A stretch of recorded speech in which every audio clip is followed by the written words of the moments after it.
दोस्तों, मैं आप सभी से रिक्वेस्ट करना चाहता हूं कि आप सभी मेरे टेलीग्राम चैनल पर जुड़ जाएं। आपको सभी स्टोरीज के एपिसोड जो चैनल पर नहीं है वो सब मेरे टेलीग्राम पर मिल जाएंगे। मैं जल्द ही एक ऐप बनाने वाला हूं जो बनने के बाद आपको टेलीग्राम पर दे दूंगा और चैनल पर भी लिंक दे दूंगा। ऐप बनने के बाद आगे की स्टोरीज वही कंटिन्यू होंगी। सीमा ने जल्दी से मछली को बाईं ओर भेज दिया। एक शक्तिशाली जानवर उनके सामने प्रकट हुआ और मुंह खोलकर तैरने लगा। सीमा ने मछली को सीधे उसके खुले मुंह में डाल दिया। जानवर को समझ भी नहीं आया कि क्या हुआ है और उसने मछली को निगल लिया। उसी क्षण एक भयानक दबाव आकाश में उड़ गया। वह जानवर तुरंत कीचड़ में घुस गया और हिलने की हिम्मत नहीं जुटा पाया। राघव ने सीमा को कसकर पकड़ रखा था। सीमा कांप रही थी। वह भयानक सत्ता उनके ठीक ऊपर से गुजर रही थी। राघव भी बेहद घबराया हुआ था। जो भी हो, वह सत्ता उसकी समझ से परे हो चुकी थी। उसमें अपनी दिव्य इंद्रियों से उसे जांचने का साहस भी नहीं था। वह भयानक दबाव उड़ गया। फिर अनगिनत अन्य शक्तिशाली आभाएं उनके ऊपर से उड़ी। वे टिड्डियों की तरह थी, बिल्कुल असंख्य। वे आभाएं 2 घंटे से ज्यादा समय बाद ही गायब हुई। राघव भरने से खुद को रोक नहीं पाया। एक शाखा लेने से इतने भयानक जीव कैसे निकल आए? और जो कुछ अभी अभी हुआ था, उससे ऐसा लग रहा था कि कोई और भी भयानक चीज थी जो इस विशाल सेना को नियंत्रित कर रही थी। क्या उसने अभी अभी एक शाखा नहीं ली थी? क्या उन्हें इतनी बड़ी सेना इकट्ठा करने की जरूरत थी? राघव मन ही मन कोसने से खुद को नहीं रोक पाया, लेकिन अभी वो हिल भी नहीं सकता था। ऊपर जो भी चीजें थी वे धीरे धीरे वापस लौट रही थी। जाहिर है उन्हें कुछ नहीं मिला था, इसलिए वे वापस उड़ रही थी। उसका दिल बैठ गया। उसने नदी में एक भयानक दिव्य संवेदना को बहते हुए देखा। पहले तो ये कोने से शुरू हुई थी, लेकिन अब ये उस जानवर तक पहुंच गई थी जिसमें वे थे। ये संवेदना जानवर के पेट से होकर गुजरी। राघव की नसें खिंच गई, क्योंकि उसे डर था कि कहीं कोई उसे देख न ले। लेकिन दिव्य संवेदना सिर्फ उस जानवर के पेट से होकर गुजरी। उसने मछली के पेट की तलाश नहीं की। राघव निश्चिंत हो गया। शुक्र है कि उसने सुरक्षा की 2 परतें बना रखी थी, वरना वे सचमुच बर्बाद हो जाते। उस दिव्य भावना ने कई बार इधर उधर खोजा, लेकिन अंततः वह चली गई। दबाव की अनुभूति अंततः समाप्त हो गई। कितना खतरनाक! सीमा अभी भी डर से भरा हुआ था। यह बहुत करीबी मुकाबला था। शायद इस बार मैं सचमुच कुछ ज्यादा ही आगे निकल गया। राघव कड़वी मुस्कान के साथ बोला। वो सचमुच बहुत ज्यादा आत्मविश्वासी हो गया था। भविष्य में वो इस तरह से खिलवाड़ बिल्कुल नहीं कर सकता, वरना कितने भी जीवन पर्याप्त नहीं होंगे। आखिरकार उसने आदिम अराजकता के अंदर झांका।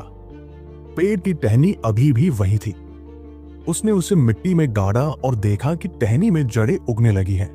यह देखकर राघव ने राहत की सांस ली। हालांकि यह बेहद खतरनाक था। कम से कम उसे यह पेड़ की टहनी तो मिल गई।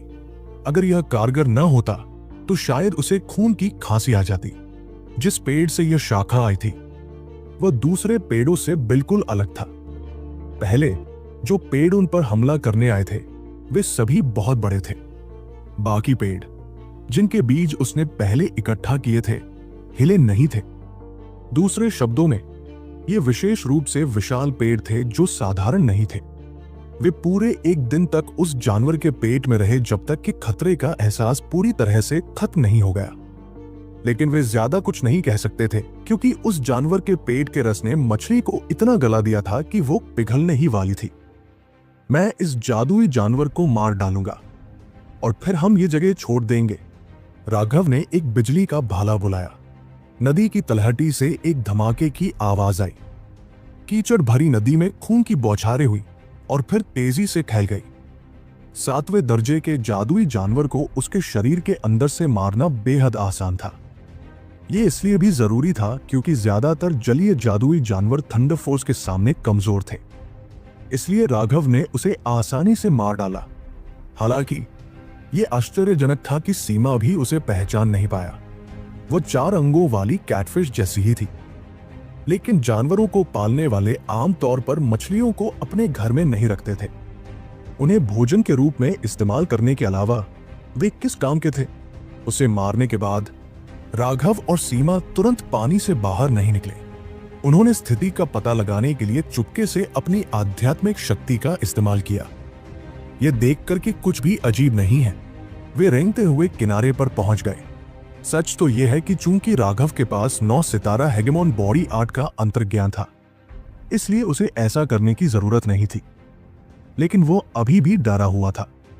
अब उसकी जरा भी लापरवाही बरतने की हिम्मत नहीं थी। वे अज्ञात अस्तित्व जो भी थे, वे उससे बहुत दूर थे जो वो वर्तमान में संभाल सकता था। साथ ही उसे ये अजीब भी लग रहा था। जंगल की देवी इतनी दयालु और सहज थी, फिर भी अब जहां भी जाती उन्हें उन्मत्त हत्यारों का सामना करना पड़ता था। यहां हर जीव अपनी जान चाहता था। राघव को तो यहां तक शक हो गया था कि ये कोई आत्मा की दुनिया नहीं है, ये उस शांत और सुकून भरी दुनिया से बिल्कुल अलग थी जो उसने पहले देखी थी। एक बार जब वे चुपके से किनारे पर पहुंच गए तो वे उसी रास्ते से वापस दौड़ने लगे जिस रास्ते से आए थे। रास्ते में जो आध्यात्मिक निशान उन्होंने बनाए थे, उनकी वजह से वे भटके नहीं। आगे की यात्रा करने और ये पता लगाने के बाद कि कुछ भी गलत नहीं था, सीमा ने रक्त फीनिक्स को बुलाया और वे अपने मूल स्थान पर वापस चले गए। जब उन्होंने आखिरकार वह जगह देखी जिसे राघव ने अपनी लपटों से नष्ट कर दिया था, तो उन्हें आखिरकार सुकून मिला। वे आखिरकार घर लौट सके। यह आत्मिक दुनिया बहुत दमघोंटू थी। घंटाघर के अनुसार 1 महीना पूरा होने में अभी भी 3 दिन बाकी थे। सीमा, चलो साथ में नहाते हैं, राघव ने अचानक कहा। छी, इतनी बदतमीजी मत करो। सीमा शर्मा गई। उसने उम्मीद नहीं की थी कि राघव इतना रूखा अनुरोध करेगा।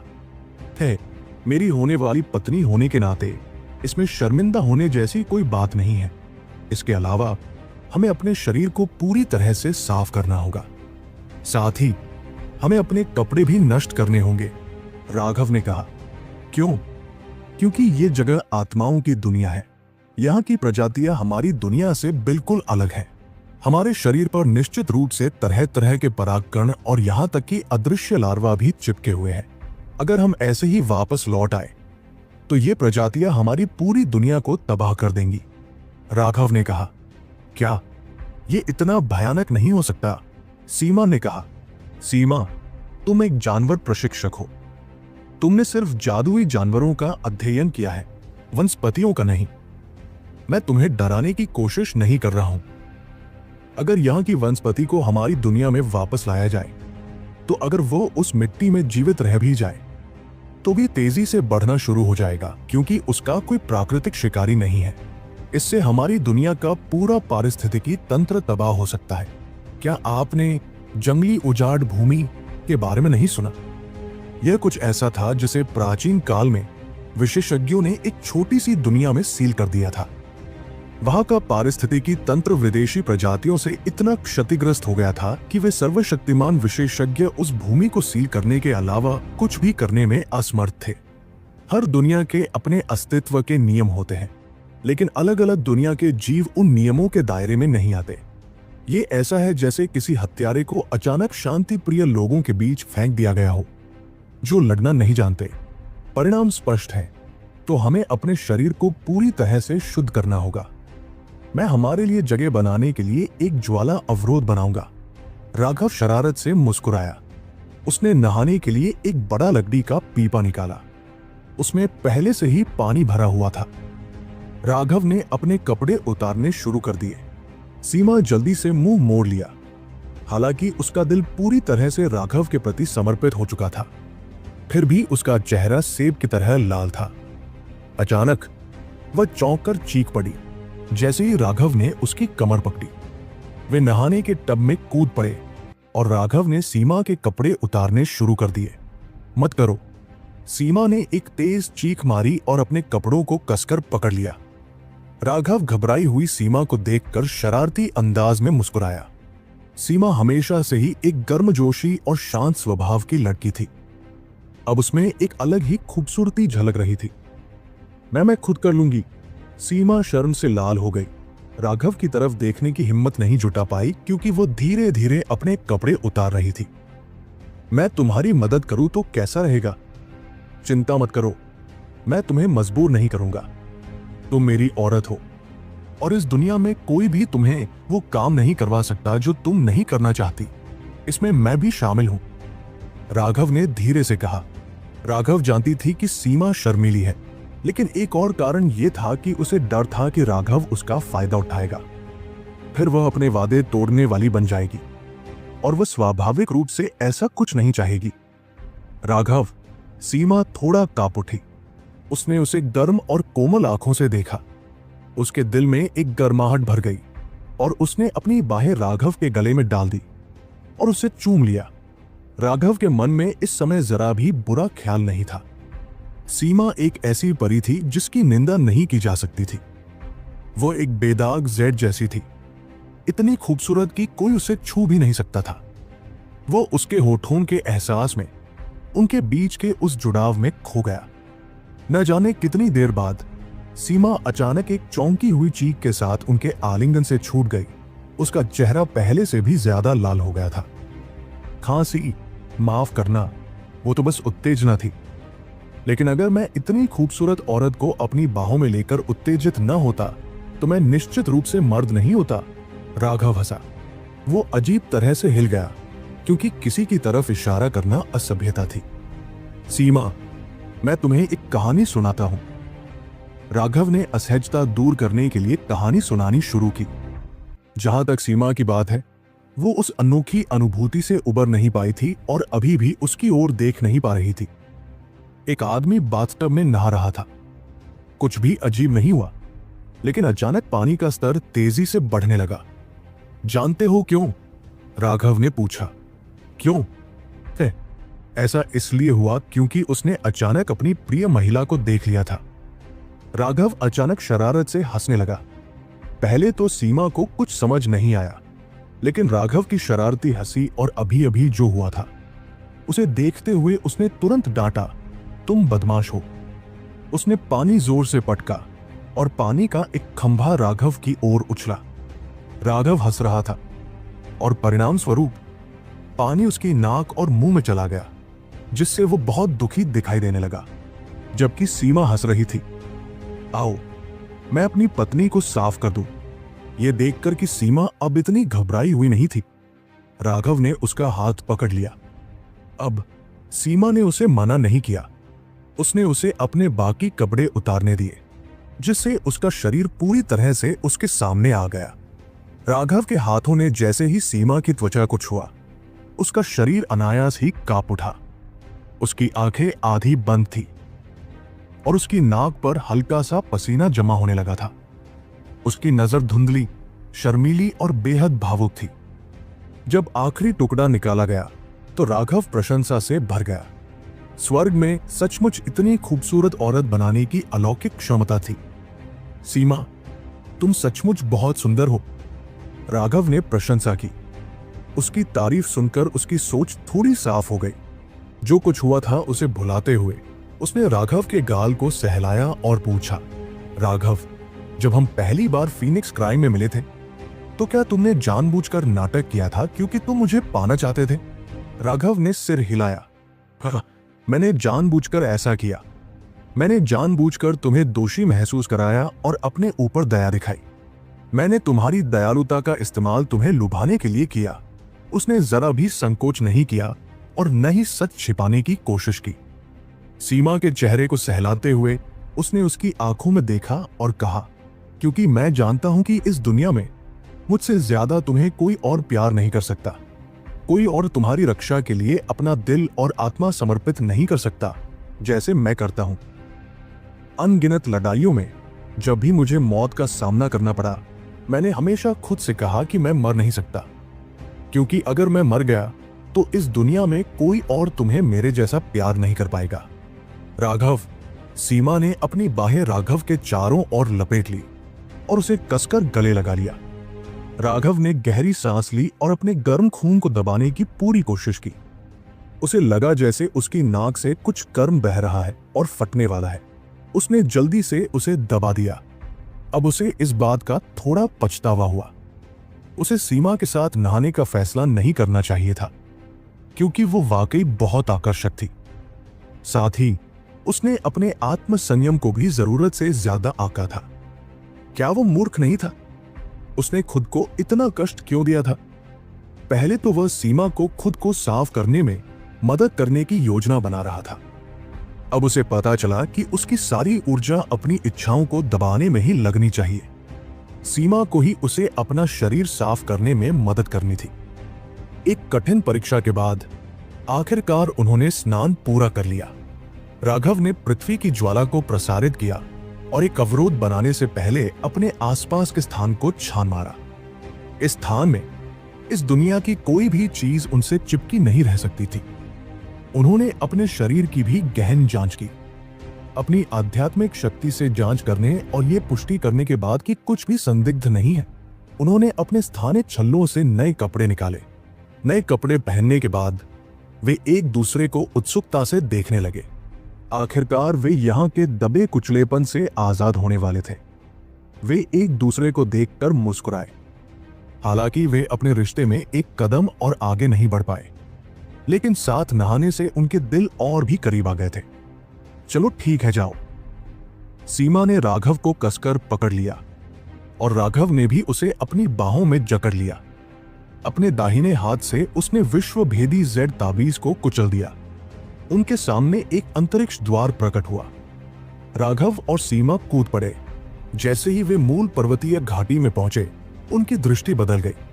हे राघव, हम लंबे समय से तुम्हारा इंतजार कर रहे हैं। राघव अभी प्रकट ही हुए थे कि लाल वस्त्र पहने 4 विशेषज्ञों ने उन्हें घेर लिया। भ्रष्ट विशेषज्ञ। राघव के चेहरे के भाव बदल गए। इन चारों लोगों के पास एक बेहद शक्तिशाली आभा थी, जिसे उसने अब तक सिर्फ उपसंप्रदाय गुरु से ही महसूस किया था। पूर्वज विशेषज्ञ, कैसा जाल है? राघव के चेहरे पर क्रोध छा गया और उसने अपने हाथ में रखे विश्व भेदी जेड ताबीज को भी कुचल दिया। हाँ, एक जाल। दुर्भाग्य से आपको इसका एहसास बहुत देर से हुआ। भ्रष्ट विशेषज्ञों में से एक ने हंसते हुए कहा, राघव, हमने तुमसे निपटने के लिए वाकई बहुत मेहनत की है। 4 पूर्वज विशेषज्ञ, तुम बिना पछतावे के मर सकते हो। सीमा ने चुपके से राघव को कुछ छोटे छोटे इशारे किए, लेकिन राघव ने अपना सिर हिला दिया। अपनी मेहनत बर्बाद करने की कोई जरूरत नहीं है। ये सभी फाउंडेशन फोर्जिंग के विशेषज्ञ हैं, उपसंप्रदाय गुरु के स्तर के लोग। हमें विरोध करने की क्षमता नहीं है। सीमा चौंक गई। वह चाहती थी कि राघव खुद को तैयार करे और उसने ब्लड फीनिक्स को उन्हें संभालने के लिए बुलाया। भले ही वह उन्हें मार न पाए, लेकिन दोनों को भागने में सक्षम होना चाहिए। लेकिन अब जब उसने ये कहा तो उसे पता नहीं था कि वह क्या योजना बना रहा था। तुम बहुत होशियार हो छोटे दोस्त। हाँ, अगर तुम संघर्ष नहीं करोगे तो तुम्हें इतना कष्ट नहीं सहना पड़ेगा। है, बिना संघर्ष किए हमारे साथ आओ। हमें जियांटियन क्षेत्र में एक शौकिया के साथ लड़ने के लिए मजबूर मत करो। भ्रष्ट विशेषज्ञों में से एक ने कहा। जाहिर है, एक नींव गढ़ने वाले विशेषज्ञ को एक नींव गढ़ने वाले विशेषज्ञ का गौरव प्राप्त था। इस क्षेत्र के विशेषज्ञ बड़े संप्रदायों के स्वामी थे, इसीलिए उन्हें पूर्वज विशेषज्ञ कहा जाता था, क्योंकि उनके पास अपने स्वयं के प्रसिद्ध संप्रदाय शुरू करने की योग्यता थी। तो एक फाउंडेशन फोर्जिंग विशेषज्ञ के लिए एक जियांटियन नौसिखिए को निशाना बनाना सचमुच प्रतिष्ठा का नुकसान था, खासकर जब 1 के खिलाफ 4 की स्थिति थी। यह स्पष्ट रूप से बहुत ज्यादा था। लेकिन भ्रष्ट पद अब राघव को बहुत महत्वपूर्ण मानता था। अराजकता क्षेत्र में उन्होंने उसे मारा नहीं था, लेकिन उन्होंने 5 समुद्री विस्तार विशेषज्ञों, 9 दिव्यात्माओं और 80,000 कुलीन शिष्यों को खो दिया था। अब भी यह घटना भ्रष्ट पद के लिए एक रहस्य बनी हुई थी, और उस रहस्य को सुलझाने वाला सिर्फ राघव ही था। इसलिए भ्रष्ट मार्ग अब जरा भी लापरवाही बरतने की हिम्मत नहीं कर सकता था। उन्हें उसे पकड़ना ही था। इसलिए उन्होंने फाउंडेशन फोर्जिंग के 4 विशेषज्ञों को एक साथ भेज दिया। जरा रुको, मैं राघव एक महान और वीर व्यक्ति हूं। मैं बिना किसी संघर्ष के खुद को कैसे ले जाने दूं? तुम्हें पहले मेरी एक शर्त माननी होगी, राघव ने कहा। शर्तें? उन पर चर्चा करने के लिए आपके पास क्या योग्यता है? तुम जानना चाहते हो कि तुम्हें किसने बेचा? परेशान मत हो। भ्रष्ट विशेषज्ञों ने उसे घृणा से देखा। राघव ने घृणा से पीछे मुड़कर देखा। छी, क्या तुम्हारा दिमाग कीड़ों ने खा लिया है? मुझे पहले से ही पता है कि मुझे किसने बेचा है, तो फिर मैं तुमसे क्यों पूछूं? चारों क्रोधित हो गए। उनका स्वर बिल्कुल अस्वीकार्य था। उनमें से एक, जो ज्यादा धैर्यवान था, ने पूछा, तो फिर तुम्हारी क्या हालत है? स्वाभाविक रूप से वे राघव को जिंदा पकड़ना चाहते थे। वे न सिर्फ उसकी यादें चाहते थे, बल्कि उसके पास जो कुछ भी था उसे भी हासिल करना चाहते थे। सिर्फ शारीरिक रूप से उसके इतने शक्तिशाली होने के लिए उसके पास कोई न कोई राज जरूर था। मेरी शर्त बहुत साधारण है। जमीन पर घुटने टेको और मुझे पापा कहो, फिर मैं तुरंत तुम्हारे साथ चलूंगा। राघव अचानक हंस पड़ा। साले, तूने हमें धोखा देने की हिम्मत कैसे की? चारों को एहसास हो गया कि राघव उनके साथ मजाक कर रहा है। उसका उनसे कोई बात करने का कभी कोई इरादा नहीं था। तुम्हें धोखा दे रहे हो। तुम सही हो। मैं तुम्हें अभी सच बताता हूं। मैं एक फाउंडेशन फोर्जिंग विशेषज्ञ भी हूं। इसलिए आओ और अपने डैडी लॉन्ग की असली ताकत परख लो। धमाका! राघव का आभा मंडल प्रस्फुटित हुआ और उसकी दिव्य अंगूठी प्रकट हुई। क्यूई का एक शक्तिशाली स्तंभ आकाश में उड़ गया। वे चारों कूद पड़े। राघव नींव गढ़ने का भी विशेषज्ञ था। अगर वो उन्हें पीट पीट कर मार भी डाले तो भी वे ऐसी बात पर यकीन नहीं करेंगे। वे सब ध्यान से देख रहे थे। ये देखना चाहते थे कि क्या राघव सिर्फ रहस्यमयी अभिनय कर रहा है या उसके पास सचमुच कोई शक्ति है। लेकिन अचानक राघव के पैरों के नीचे एक संरचना चमक उठी। अंतरिक्षीय शक्ति भड़क उठी और चारों भ्रष्ट विशेषज्ञों को अचानक पता चला कि वे हिलने डुलने में असमर्थ हैं। उनके आसपास की दुनिया घूम गई। वे यह देखकर भयभीत हो गए कि वे एक विशाल मंच पर प्रकट हो गए हैं। अनगिनत आकृतियां उन्हें ऐसे देख रही थी मानो वे कोई दुर्लभ प्रजाति हो। जुआनतियान दाओ संप्रदाय में आपका स्वागत है। आपका स्वागत न करना हमारे लिए सचमुच अशिष्टता थी। उपसंप्रदाय गुरु हवा में खड़े होकर उन चारों की ओर हल्के से मुस्कुरा रहे थे। क्या? उनके चेहरे के भाव पूरी तरह बदल गए। उन्होंने चारों ओर देखा तो उनके चारों ओर लोगों का एक समुद्र उमड़ पड़ा। वे जुआनतियान दाओ संप्रदाय के अनुयायी थे। राघव ने सब कुछ पहले ही तैयार कर लिया था। उसे लग रहा था कि उसकी आत्मा की दुनिया की यात्रा इतनी आसान नहीं होगी। इसलिए उसने उपसंप्रदाय गुरु से एक परिवहन संरचना डिस्क उधार ली थी। यह जानना जरूरी था कि जुआनतियान दाओ संप्रदाय के पास ऐसे विशाल परिवहन संरचना डिस्क केवल 2 ही थे। पहले तो उपसंप्रदाय के गुरु ने उसे उधार देना भी नहीं चाहा था, लेकिन राघव ने गारंटी दी कि या तो वह इसका इस्तेमाल नहीं करेगा या अगर करेगा भी तो उसे अकल्पनीय मुनाफा होगा। अगर वह डिस्क का इस्तेमाल नहीं करता तो उसकी ऊर्जा खर्च नहीं होती, इसलिए कोई नुकसान नहीं होता। इसके अलावा सरोजनी ने भी उसके लिए आवाज उठाई थी, जिससे उसे आखिरकार वो डिस्क मिल गई। इस दुनिया में आते ही उन्होंने एक जेड सील को कुचल दिया था। उस सील ने पर्वत चोटियों पर फोटोग्राफिक जेड के साथ साथ फॉर्मेशन डिस्क को भी सक्रिय कर दिया था। राघव ने अनुमान लगाया कि अगर इस बार उन्होंने सचमुच उसे निशाना बनाया तो कोई बड़ी मछली जरूर होगी। इसलिए उसने जुआनतियान प्लेटफॉर्म पर उनकी तस्वीरें दिखाने के लिए विशेष फोटोग्राफिक जेड स्थापित किए थे। जुआनतियान मंच जुआनतियान चौक का केंद्र था। जब यह प्रक्षेपण प्रकट हुआ तो वहां मौजूद सभी शिष्य चौंक गए। राघव वास्तव में 4 भ्रष्ट पूर्वज विशेषज्ञों से घिरा हुआ था। जहां तक राघव की बात है, उसने घबराहट में विश्व भेदी जेड तावीज को कुचल दिया था। उसने उस जेड सील को भी कुचल दिया था जिससे उसने सब कुछ सक्रिय किया था। इसके अलावा जब जेड सील को तोड़ा गया तो उपसंप्रदाय गुरु को एक संदेश मिला। वह सब कुछ देखने के लिए जुआनतियान प्लाजा की ओर दौड़ा। उन्होंने जल्दबाजी में भव्य संरचना को सक्रिय करने का आदेश दिया था। साथ ही जुआनतियान प्लेटफॉर्म पर जाल बिछाने और मारने वाली संरचना को भी सक्रिय करने का आदेश दिया था। फिर उसने देखा कि राघव शांति से उनसे बेतुकी बातें कर रहा था। वह जानता था कि राघव उन्हें अपनी सेना तैयार करने में देरी कर रहा है, लेकिन सच तो यह था कि उसने कुछ ही सांसों में तैयारी पूरी कर ली थी। फिर जब गठन चक्र सक्रिय हुआ तो राघव ने उतार चढ़ाव को छिपाने के लिए अपनी शक्तिशाली आभा छोड़ी। नतीजतन उन चारों ने वास्तव में उसके साथ पूरी तरह से सहयोग किया। राघव और सीमा उपसंप्रदाय गुरु के पास थे। जैसे ही वे प्रकट हुए, उन्होंने उन्हें बाहर निकालने के लिए सेना को सक्रिय कर दिया था। है, तुम सच में बेवकूफ हो। क्या तुम जानते हो कि हमारा धर्म मार्ग कितना एकजुट है? क्या तुमने सचमुच सोचा था कि हम खुद को नुकसान पहुंचाएंगे? लगता है तुम अभी भी नहीं समझ पाए कि अराजकता के क्षेत्र में क्या हुआ था। तुम बेवकूफ कभी नहीं सीखते, चाहे कितनी भी बार धोखा खाओ। राघव प्रसन्न भाव से हंसा। चारों भ्रष्ट विशेषज्ञ पूरी तरह से क्रोधित हो गए। उनके शब्दों से उन्हें संदेह हुआ कि अराजकता क्षेत्र में जो कुछ भी हुआ था वह सब धर्म मार्गियों द्वारा योजनाबद्ध था। अब वे एक बार फिर छले गए थे।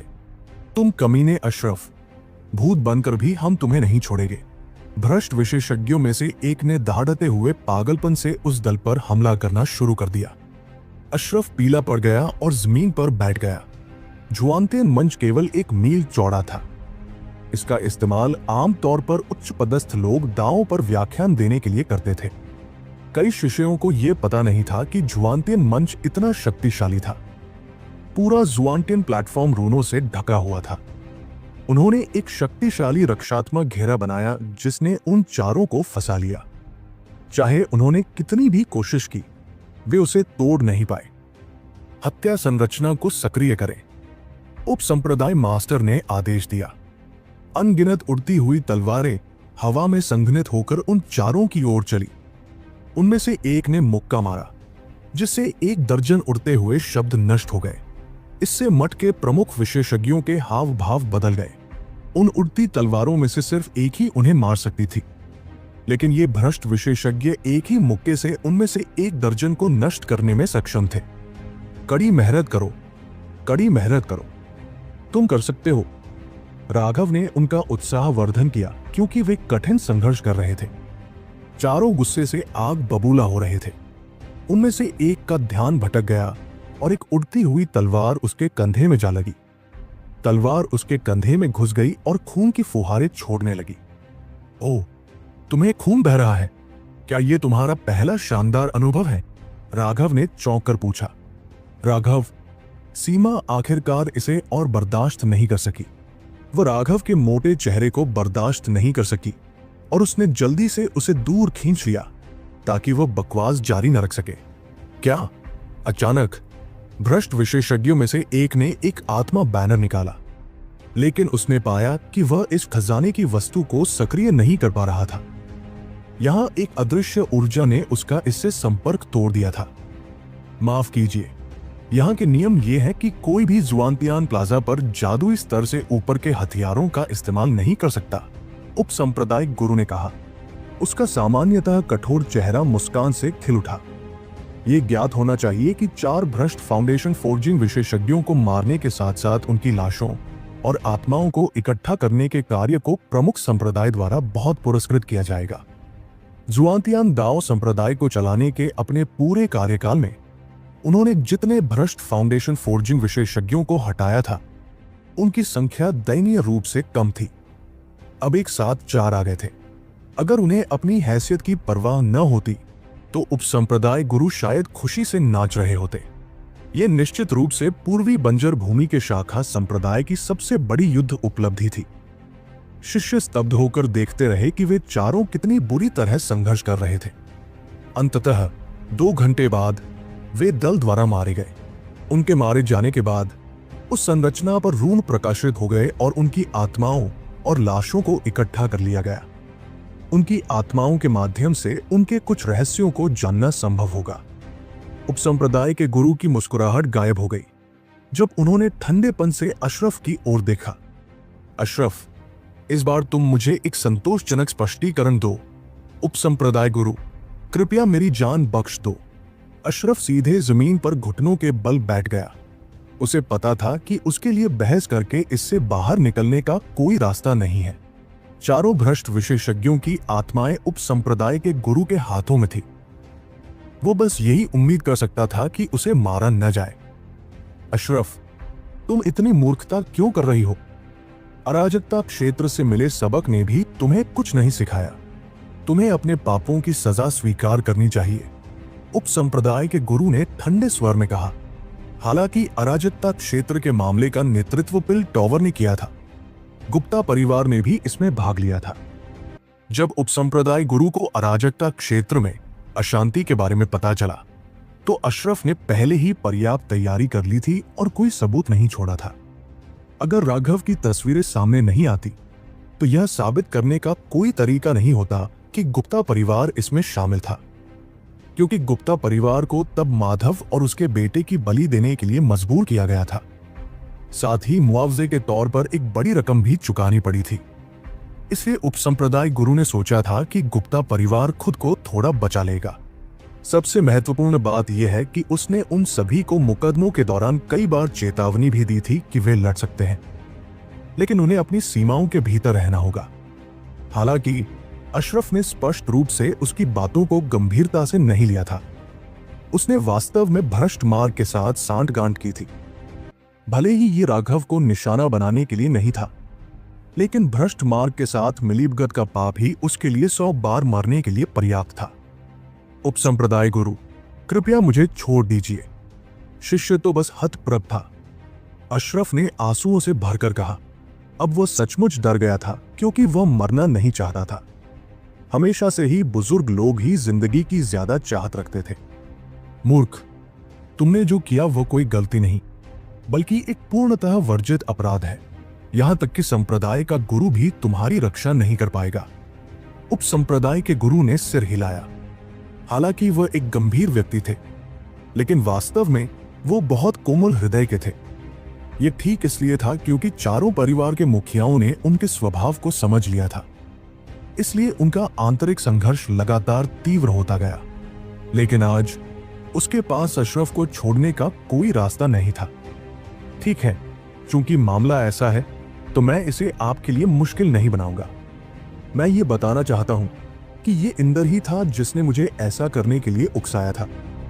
किसी ने भी ये उम्मीद नहीं की थी कि अशरफ अचानक इंदर को अपने साथ खींच लेगा। अशरफ, दूसरों की निंदा मत करो, इंदर ने गुस्से में कहा। इंदर, अगर तुम न होती तो मेरा अंत ऐसा कैसे होता? अगर मैं मर ही रही हूं तो खुशी से जीने के बारे में मत सोचना। अगर तुमने विश्व भेदी जेड ताबीज के साथ जो किया वो ना होता तो मैं राघव का स्थान कैसे पा सकती थी? और फिर मैं भ्रष्ट मार्ग की जानकारी कैसे लीक कर सकती थी? मुझे तुम्हें यह बताते हुए दुख हो रहा है कि मैंने हमारी बातचीत रिकॉर्ड कर ली है, इसलिए तुम मृत्यु में मेरे साथ रह सकती हो। अशरफ पागलों की तरह हंसा और एक फोटोग्राफिक जेड निकाला। वो एक बहुत ही उच्च स्तरीय फोटोग्राफिक जेड था और बेहद महंगा भी। जब उसे सक्रिय किया गया तो उसके उतार चढ़ाव को भांपना लगभग असंभव था। यहां तक कि सी एक्सपेंशन विशेषज्ञ भी उसे भांप नहीं पाए। इंदर के चेहरे के भाव पूरी तरह बदल गए। वो अचानक आगे बढ़ा और फोटोग्राफिक जेड छीन लिया। उपसंप्रदाय गुरु के सामने ही उसने उसे नष्ट कर दिया। क्या तुम्हें लगता है कि एक सड़ा हुआ पत्थर मुझे फंसा सकता है? तुम पागल हो गए हो। इंदर ने गुस्से का भाव व्यक्त किया। वह एक ऐसे व्यक्ति का गुस्सा दिखाना चाहता था जिस पर गलत आरोप लगाया गया हो। उपसंप्रदाय के गुरु ने उदासीनता से उन्हें देखा और आह भरी। तुमने मुझे सचमुच निराश किया है। ऐसा लगता है कि तुम इतने लंबे समय से सत्ता में हो कि तुम्हारा दिमाग सड़ गया है। तुम तो झुआनतियन दाओ संप्रदाय के नियम भी भूल गए हो। क्या तुम्हें लगता है कि तुम अपने रुतबे के साथ नियमों से ऊपर खड़े हो सकते हो? जो कोई भी भ्रष्ट रास्ते पर चलेगा उसे कानून लागू करने वाले पकड़ लेंगे और उसकी आत्मा की जांच करेंगे। यहां तक कि जो लोग इसमें शामिल थे उनकी भी आत्मा की जांच की जाएगी। यह भी आश्चर्य की बात थी कि उपसंप्रदाय गुरु वास्तव में तीसरे दर्जे के दिव्य को कोई सम्मान नहीं देते थे। सेतुपति को उम्मीद नहीं थी कि उपसंप्रदाय के गुरु की नजर में उसकी उन्नति इतनी कम होगी। उसने गुस्से से अपने दांत भींच लिए। दोनों परिवार के मुखिया भी घबरा गए थे। उन्हें उम्मीद नहीं थी कि मामला इतना तूल पकड़ लेगा। हालांकि वे आम तौर पर एक दूसरे से लड़ते रहते थे, लेकिन ये शतरंज के खेल जैसा था। ये कोई मौत की लड़ाई नहीं थी, लेकिन अब स्थिति गंभीर हो चुकी थी। को परिवार के मुखिया और वांग परिवार के मुखिया ने एक दूसरे की ओर देखा और फिर बाहर निकलकर सीधे उपसंप्रदाय गुरु के सामने घुटने टेक दिए। कृपया उदार रहें उपसंप्रदाय गुरु। हालांकि उन दोनों ने एक वर्जित कार्य किया है, फिर भी वे इतने लंबे समय से जुआनतियान दाओ संप्रदाय के लिए काम कर रहे हैं। भले ही उन्होंने कोई योगदान न दिया हो, फिर भी उन्होंने संप्रदाय के लिए कड़ी मेहनत की है। कृपया उनकी जान बख्श दे। आखिरकार वे एक दूसरे को इतने लंबे समय से जानते थे और उनके पास ज्यादा साल नहीं बचे थे। आखिरकार उन दोनों को उन पर दया आ गई। जैसे एक लोंदी खरगोश के मर जाने पर दुखी हो जाती है। उन्हें कड़ी सजा जरूर मिलनी थी, लेकिन जब तक वो मौत की सजा न हो, उन्हें अच्छा लगेगा। एक पीढ़ी के परिवार के मुखिया का पद, ये एक सम्मानजनक पद था। अगर उन्हें ऐसे ही मार दिया जाता तो वे सचमुच इसे स्वीकार नहीं कर पाते। अशरफ और सेतुप्ती ने उन दोनों को स्तब्ध होकर देखा। इस समय ये बूढ़े, जिनसे वे अनगिनत वर्षों से लड़ते आ रहे थे, वास्तव में घुटनों के बल बैठकर उनके लिए नरमी की भीख मांग रहे थे। वे भावुक हुए बिना नहीं रह सके। उनके दिल भी थोड़े साफ हो गए। अशरफ ने अचानक कहा, उपसंप्रदाय गुरु, सच कहूं तो मैं अभी झूठ बोल रहा था। सब कुछ मेरे द्वारा किया गया था। इंदर निर्दोष है। इंदर ने आश्चर्य से उसकी ओर देखा। उसी क्षण उसके मन में कई बातें कौंध गई। बरसों से चली आ रही नाराजगी और द्वेष की भावनाएं तुरंत दूर हो गई। इंदर ने कहा, यह मामला वास्तव में मेरे द्वारा किया गया था। भाई इंदर, अशरफ ने कहा, और कुछ मत कहो। हमने जीवन भर संघर्ष किया है, इसलिए अगर तुम मर गए तो मेरा कोई विरोधी नहीं होगा। चलो साथ चलते हैं, कम से कम रास्ते में हमारा कोई विरोधी तो होगा। इंदर ने अशरफ का कंधा थपथपाते हुए कहा। परिवार का मुखिया, सिंधु परिवार और गुप्ता परिवार के सभी शिष्य एक ही समय में जमीन पर घुटने टेक दिए। क्या कर रहे हो? उठो, इंदर चिल्लाया। उपसंप्रदाय गुरु के लिए चीजें और मुश्किल मत बनाओ। गलती तो गलती है। परिवार के मुखिया होने के नाते मेरे ऊपर अपने कर्मों के परिणामों का सामना करने की और भी ज्यादा जिम्मेदारी है। शिष्यों ने एक शब्द भी नहीं कहा। उनमें से कई चुपचाप सिसक रहे थे।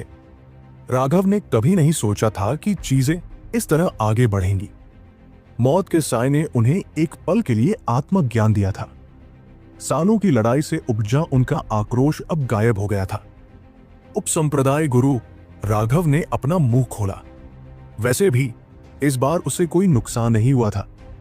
यह मामला ऐसे ही खत्म हो सकता था। राघव, हमारे लिए नरमी की याचना मत करो, इंदर ने अचानक कहा। इस विचार के लिए हम तुम्हारे आभारी हैं। तुम्हारी इस उदारता ने ही हमें दिखा दिया है कि हमारा जीवन कितना व्यर्थ था। 1 घंटा पहले हम भी अपनी नफरत को भुला नहीं पाते जब किसी ने हमें तुम्हारे जैसे फंसा लिया होता। हमें आपसे और जुआनतान दाओ संप्रदाय से भी माफी मांगनी है। अगर उपसंप्रदाय गुरु हमें छोड़ भी दे तो भी हम जिंदा रहने की हिम्मत नहीं जुटा पाएंगे। सभी शिष्य मेरे आदेश का पालन करें। किसी को भी राघव के खिलाफ कोई द्वेष रखने की इजाजत नहीं है, वरना 9 बसंतों में भी मैं ऐसे बे औलाद वंशज को स्वीकार नहीं करता। इंदर ने सेतुप्ती की ओर देखा जब उसने अपना अंतिम वाक्य कहा। वह उसे स्पष्ट रूप से चेतावनी दे रहा था कि वह कुछ भी न करे। भाई चलो चले, इंदर ने अशरफ से कहा। अशरफ ने सिर हिलाया। वह बस हल्का सा मुस्कुराया और कानून प्रवर्तन अधिकारियों के साथ जाने से पहले गुप्ता परिवार के अनुयायियों की ओर हाथ हिलाया। एक पल के लिए सब चुप हो गए। सबके दिल भारी हो गए, यहां तक कि उपसंप्रदाय के गुरु की 4 भ्रष्ट विशेषज्ञों को मारने की खुशी भी फीकी पड़ गई। राघव ने आह भरी। अगर उन्हें पता होता कि यह दिन आएगा तो क्या वे अब भी वही करते जो उन्होंने किया? क्या यह सच है कि लोग अपनी आंखें तभी खोल सकते हैं जब वे अंत तक पहुंच जाए और इस दुनिया से जाने वाले हों? क्या दुनिया की सच्चाई समझने का यही उनके लिए एकमात्र तरीका था? राघव, अब तुम्हें खुश होना चाहिए। सेतुप्ती ने अपने दांत भींच लिए। सब लोग हैरानी से उसकी तरफ देखने लगे। सेतुपति ने साफ तौर पर अपनी सारी नफरत राघव पर उतार दी थी। क्या अब वो उसे निशाना बनाने वाला था? बात अब भी वही है, जब भी मरना हो मुझे ढूंढने आ जाना, राघव ने ठंडे स्वर में कहा। वो सीमा को सरोजनी के पास ले आया और नेहा और बाकियों के साथ फिर से इकट्ठा हो गया। वे अपने शिविर में लौट आए। सरोजनी का दिल साफ तौर पर थोड़ा भारी था। आखिरकार वो उसके चाचा थे जिन्हें अभी अभी मौत के घाट उतार दिया गया था। हालांकि वह आमतौर पर अपने परिवार के मुखिया की सिर्फ साजिशों से नफरत करती थी, लेकिन उसकी पीठ देखकर उसे थोड़ा दर्द हुआ। किसी ने भी जश्न नहीं मनाया, हालांकि राघव सुरक्षित लौट आया था। राघव भी जानता था कि अभी कोई बड़ी हरकत करने का समय नहीं है। उसने सभी को सामान्य रूप से साधना जारी रखने को कहा। साथ ही सीमा ने नेहा को उसके नए पालतू जानवर भी दे दिए। राघव अपने निजी कमरे में लौट आया और उसका मन आदिम अराजकता के स्थान में प्रवेश कर गया। वो अपनी फसलों की जांच करने जा रहा था। आदिम अराजकता के स्थान में अब 4 नए बड़े पेड़ थे। उनमें से एक विशेष रूप से बड़ा पेड़ था जिसके पत्ते रूनों से ढके हुए थे। हालांकि पेड़ अभी पूरी तरह से परिपक्व नहीं हुए थे, लेकिन जब राघव ने उनकी जीवन ऊर्जा का परीक्षण किया तो उसने पाया कि 3 बड़े पेड़ों में उसके पुराने पेड़ों की तुलना में 10 गुना अधिक जीवन ऊर्जा थी। लेकिन जब उन्होंने रूनिक वृक्ष का परीक्षण किया तो उन्हें यह जानकर आश्चर्य हुआ कि उसकी जीवन ऊर्जा बहुत अधिक थी। इसके अलावा जैसे ही उन्होंने उसकी जीवन ऊर्जा निकाली, उसने मिट्टी की ऊर्जा को अवशोषित करके अपनी ऊर्जा पुनः प्राप्त कर ली। सिर्फ जीवन ऊर्जा के मामले में इसमें बाकी 3 बड़े पेड़ों की संयुक्त ऊर्जा से दर्जनों गुना ज्यादा ऊर्जा थी। यह राघव के लिए चौंकाने वाला और आनंददायक दोनों था। जैसी कि उम्मीद थी, खतरे के बीच ही भाग्य छिपा था। राघव ने तीनों बड़े पेड़ों और अपने पुराने पेड़ों को तुरंत फेंक दिया। उसने रूने पेड़ की शाखाओं को एक निश्चित दूरी पर तेजी से रोपना शुरू कर दिया। 3000 मील के आदिम अराजकता भरे स्थान के बारे में सोचकर, जो इन विशाल वृक्षों से भरा है, राघव बहुत खुश हुआ। उसका शरीर लगभग अमर होगा। अगर वह किसी दिव्य शक्ति की स्वर्गीय दांव ऊर्जा से घायल भी हो जाए तो भी वह ठीक हो सकता है। एक दिन की मेहनत के बाद राघव ने आदिम अराजकता वाले इलाके में 3000 पेड़ लगा दिए थे। ऐसा नहीं था कि वह और पेड़ नहीं लगाना चाहता था, बल्कि उसके पास बस इतनी ही जगह थी। जब ये पेड़ बड़े हो जाएंगे तो इनके मुकुट 10 मील से भी ज्यादा चौड़े होंगे। इन्हें एक जगह पर बहुत ज्यादा फैलाकर उगाना अच्छा विचार नहीं था। इनकी मात्रा बढ़ाकर उनकी गुणवत्ता कम करना अच्छा विचार नहीं था। अब एक बड़े पेड़ को छोड़कर बाकी सब छोटे छोटे अंकुर थे। राघव जानता था कि उसके बुरे दिन फिर आ गए हैं। ओह, याद नहीं रहा। राघव को अचानक याद आया कि उसके पास 4 जादुई जानवरों की लाशें हैं। उसने पानी के अंदर मारे गए जादुई जानवर को सीधे काली मिट्टी में फेंक दिया। उसने कुछ ही मिनटों में लाश को खा लिया। ऐसा लग रहा था जैसे शव विलीन हो गया हो और अनंत जीवन ऊर्जा पूरे आदिम अराजकता वाले स्थान में फैल गई हो। अंकुर तेजी से बढ़ने लगे। 1 मीटर, 10 मीटर, 100 मीटर। पलक झपकते ही 3000 अंकुर 300 मीटर की ऊंचाई तक बढ़ गए और वे तेजी से बढ़ते रहे। राघव बहुत खुश हुआ। ऐसा लग रहा था कि भविष्य में उसे कुछ ज्यादा ताकतवर जादुई जानवरों की लाशें इकट्ठा करनी पड़ेगी। दूसरों से लड़ते हुए अगर पेड़ों की जीवन ऊर्जा खत्म हो जाती तो वह जादुई जानवरों की लाशों से ठीक हो सकता था।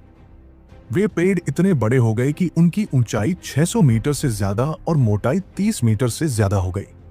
वे अविश्वसनीय रूप से भव्य दिखाई देते थे। लेकिन राघव को यह जानने की उत्सुकता थी कि उनमें अपनी चेतना क्यों नहीं थी। अब वे साधारण पेड़ों जैसे लग रहे थे, लेकिन आत्माओं की दुनिया में वे एक उन्मत्त इच्छा शक्ति से भरे हुए थे।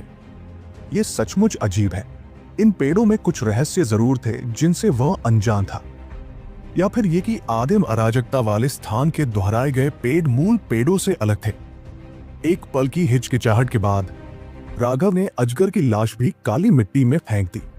जैसे जैसे आदिम अराजकता का क्षेत्र बढ़ता गया, काली मिट्टी का क्षेत्रफल भी बढ़ता गया।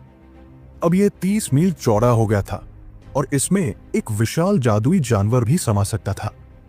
जैसे ही अजगर का शव उसमें समा गया, पेड़ फिर से बढ़ने लगे और 1000 मीटर की ऊंचाई तक पहुंच गए। लेकिन यह अभी भी उस विशाल विशाल जंगल से कोसों दूर था जो उसने आत्मा की दुनिया में देखा था। हालांकि जीवन ऊर्जा के संदर्भ में ये पेड़ पहले से ही राघव को उसके मूल पेड़ों की तुलना में सैकड़ों या हजारों गुना अधिक ऊर्जा प्रदान कर सकते थे। अंत में उसने अस्थायी रूप से एज़्योर स्केल हॉर्नेड ईगल और 9 स्पाइक छिपकली के शवों का उपयोग नहीं करने का फैसला किया। उसके पास 9 स्पाइक छिपकली की खाल के लिए पहले से ही योजनाएं थी। अगर वह ड्रैगन ब्लड योद्धाओं के लिए चमड़े का कवच बना पाता तो यह ड्रैगन ब्लड सेना के लिए एक शक्तिशाली रक्षा कवच बन जाता। वर्तमान में उसके पास अभी भी कुछ स्वर्गीय दांव फल थे, लेकिन यह सभी ड्रैगन ब्लड योद्धाओं के लिए दिव्य बनने के लिए पर्याप्त नहीं था। उन्हें एक एक करके आगे बढ़ाने के बजाय जब तक वे अपनी नींव ठीक से नहीं बना लेते तब तक कम प्रोफाइल तरीके से विकास करना बेहतर होगा। समय आने पर वे सभी दिव्य बन जाएंगे। अभी राघव ने ध्यान आकर्षित करने की हिम्मत नहीं की क्योंकि उसे और अधिक परेशानी होने की चिंता थी। अनादि पथ खुलने के कगार पर था। उन सभी के लिए यही शांतिपूर्वक साधना करना बेहतर था। सच तो यह है कि राघव ने अभी तक मनोज और अन्य कप्तानों को दिव्य बनने देने की योजना भी नहीं बनाई थी, लेकिन फिर उसने मन ही मन सोचा कि सच्चे विशेषज्ञों को खतरे का सामना करना ही पड़ता है, वरना वे आगे नहीं बढ़ पाएंगे। उसे उनसे ये अवसर छीनने का कोई अधिकार नहीं था। सबसे महत्वपूर्ण बात यह थी कि वे काफी मजबूत थे। वे निश्चित रूप से अमर पथ में तोप का चारा नहीं बन सकते थे। आदिम अराजकता से पीछे हटते हुए राघव ने अपने शरीर को खींचा। लिटिल स्नो ने जब राघव को जागते देखा तो चुपचाप बड़बड़ाया, अच्छा तो चलो चलकर देखते हैं। लिटिल स्नो ने बताया कि सीमा राघव को उपसंप्रदाय गुरु से मिलने जाने के लिए कहने आया था। उपसंप्रदाय गुरु 2 दिन पहले उससे मिलने आए थे, लेकिन चूंकि राघव ध्यान मग्न थे इसलिए उन्होंने उन्हें परेशान नहीं किया। सच तो यह है कि उस समय राघव एक किसान होने के नाते कड़ी मेहनत कर रहा था। छोटी स्नो, तुम यहां रह सकती हो, तुम बहन सीमा के साथ खेल सकती हो। राघव ने छोटी स्नो का सिर गले से लगा लिया। उसे लिटिल स्नो के लिए थोड़ा दुख हुआ। ज्यादातर समय जब राघव बाहर होता, लिटिल स्नो उसके आध्यात्मिक स्थान पर ही रहता। उसे उसके साथ जाने का मौका कम ही मिलता था। यह जानना जरूरी था कि लिटिल स्नो अभी छोटा था और उसका स्वभाव अभी भी बच्चों जैसा था। उसका इतने लंबे समय तक आध्यात्मिक क्षेत्र में रहना निश्चित रूप से अच्छा नहीं था, लेकिन सौभाग्य से लिटिल स्नो का शरीर बहुत बड़ा नहीं था। आमतौर पर वह कैंप में इधर-उधर दौड़ भाग कर सकता था। जब तक वह बाहर नहीं जाता कोई उसे परेशान नहीं करता था। राघव सीधे उपसंप्रदाय गुरु के पास गया। उपसंप्रदाय गुरु ने सबसे पहले पूछा, आत्मिक जगत में तुम्हारी उपलब्धियां कैसी रही? बुरा नहीं, हम भाग्यशाली थे और हमें 2 नीले स्केल हॉर्नेड ईगल चूजे मिले। राघव मुस्कुराया, लेकिन उसने रेड आई सेक्रेड ब्लड फिनिक्स का जिक्र नहीं किया। राघव ने सीमा से यह भी कहा था कि वह इस बारे में बात न करे और जब तक उसे मजबूर न किया जाए इसे बाहर न लाए। अगर उसे इसे बाहर लाना था तो उसे अपनी प्रतिद्वंदी को मारना होगा। रक्त फीनिक्स उसका सबसे बड़ा तुरुप का पत्ता और उसकी सुरक्षा का सबसे बड़ा आश्वासन होगा। अगर कोई विशेषज्ञ ज्यादा समय तक जीना चाहता है तो वह दूसरों को अपने सबसे मजबूत तुरुप के पत्तों के बारे में नहीं बता सकता। तुरुप का पत्ता चाहे कितना भी मजबूत क्यों न हो, एक बार जब दूसरे सतर्क हो जाए और उसे रोकना सीख जाए तो उससे कोई खतरा नहीं रहेगा। दरअसल एक बार जब वे आपके तुरुप के पत्ते के खिलाफ कोई योजना बना लेते हैं तो वो आपके लिए खतरनाक हो जाएगी। ओह, नीला स्केल सिंग वाला बास प्राचीन ड्रैगन बास के वंश का है। यह बेहद शक्तिशाली है। एक बार परिपक्व हो जाने पर एक फाउंडेशन फोर्जिंग विशेषज्ञ को भी भागना पड़ेगा यदि उनके पास कोई खजाना वस्तु ना हो। आपकी किस्मत खराब नहीं है, लेकिन उपसंप्रदाय गुरु के ऐसा कहने के बाद उन्हें लगा कि उन्होंने कुछ गलत कहा है।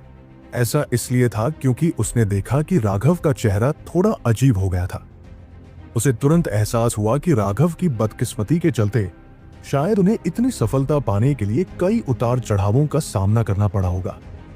ये कहा जा सकता है कि चाहे जादुई जानवरों को पकड़ना हो या ज्यादा मजबूत पेट ढूंढना हो, राघव की किस्मत बहुत कमजोर रही थी।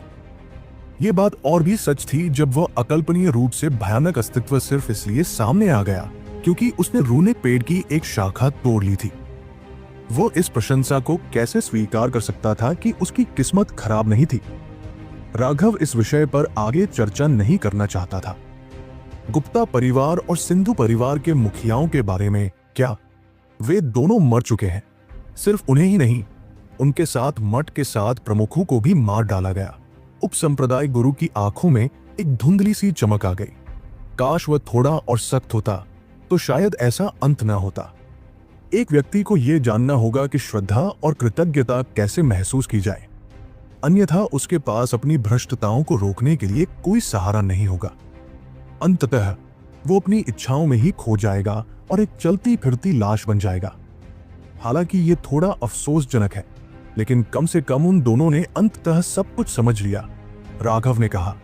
उपसंप्रदाय के गुरु ने राघव को बहुत देर तक देखा और फिर आह भरते हुए बोले, एक बच्चा भी हम बूढ़ों से ज्यादा साफ साफ चीजें देख सकता है। ये वाकई बहुत विडंबनापूर्ण है। उपसंप्रदाय गुरु, आप मेरी बहुत तारीफ कर रहे हैं, मैं तो बस बकवास कर रहा हूं। राघव ने जल्दी से कहा। कितना अफसोस है कि उन्हें समझ बहुत देर से आई। मुझे भी समझ आ गया कि मुझे क्या करना चाहिए था।